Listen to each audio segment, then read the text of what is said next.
3 प्रश्न। अकबर अक्सर बीरबल से प्रश्न पूछा कर उसकी बुद्धि की परीक्षा लेते रहते थे।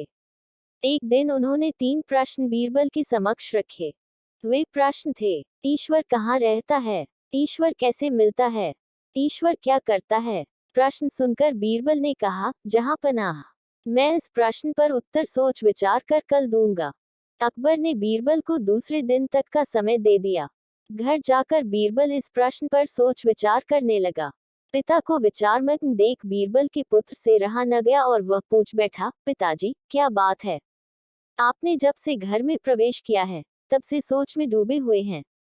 बीरबल ने अकबर द्वारा पूछे गए प्रश्न अपने पुत्र को बताए। प्रश्न सुनकर वह बोला, पिताजी, इस प्रश्नों का उत्तर बादशाह सलामत को मैं दूंगा। आप कल मुझे अपने साथ दरबार ले चलिएगा।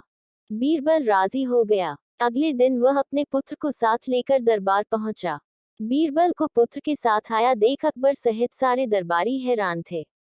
बीरबल और उसके पुत्र ने अकबर को अदब से सलाम किया। फिर बीरबल बोला, जहां पनाह, मैंने आपके द्वारा पूछे गए प्रश्न अपने पुत्र को बताए। वह उन प्रश्नों के उत्तर देना चाहता है, इसलिए मैं उसे अपने साथ दरबार ले आया। इतना कहने के बाद बीरबल ने अपने पुत्र को अकबर के सामने कर दिया। बीरबल के पुत्र ने अकबर से कहा, जहां पनाह, आपके पहले प्रश्न का उत्तर देने के पूर्व मैं चाहता हूं कि आप सेवक से कहकर शक्कर घुला हुआ दूध मंगवाएं। कुछ देर में एक सेवक शक्कर घुला दूध लेकर हाजिर हुआ। बीरबल के पुत्र ने कहा, जहां पनाह, जरा इस दूध को चख कर बताए कि इसका स्वाद कैसा है। अकबर ने दूध चखा और बोले, इसका स्वाद मीठा है। क्या आपको इसमें शक्कर दिखाई पड़ रही है? बीरबल के पुत्र ने पुनः प्रश्न किया। नहीं तो, वह कैसे दिखाई पड़ेगी? वह तो पूरी तरह से दूध में घुल चुकी है। अकबर बोले, जी हुजूर, ठीक इसी तरह ईश्वर भी संसार की हर वस्तुओं में रचा बसा हुआ है। यदि उनकी खोज करें, तो वह हर वस्तुओं में मिलेगा।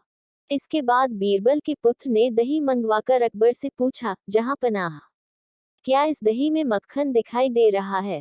मक्खन तो दही मथने के बाद ही दिखाई पड़ेगा। अकबर बोले, जी जहां पनाह, ठीक इसी तरह ईश्वर की प्राप्ति गहन मंथन के उपरांत ही हो सकती है।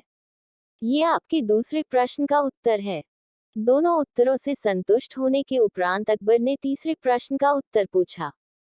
इस पर बीरबल के पुत्र ने कहा, जहां पनाह, इस प्रश्न का उत्तर मैं तभी दे पाऊंगा जब आप मुझे अपना गुरु मान लेंगे। ऐसी बात है तो मैं तुम्हें अपना गुरु मानता हूँ।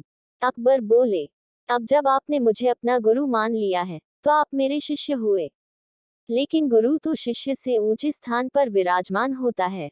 यह सुनकर अकबर सिंहासन से उठ खड़े हुए और बीरबल के पुत्र को सिंहासन पर बिठा दिया। वे स्वयं नीचे आकर बैठ गए। अकबर के सिंहासन पर बैठकर बीरबल का पुत्र बोला, जहां पनाह, ईश्वर की यही लीला है। वह एक क्षण में राजा को रंक और रंक को राजा बना देता है। अब तो आपको तीसरे प्रश्न का उत्तर मिल गया होगा कि ईश्वर क्या करता है।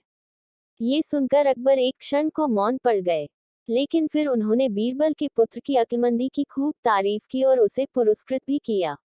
अगर यह कहानी आपको पसंद आई हो तो प्लीज़ मेरे चैनल को लाइक, सब्सक्राइब और शेयर करें। धन्यवाद।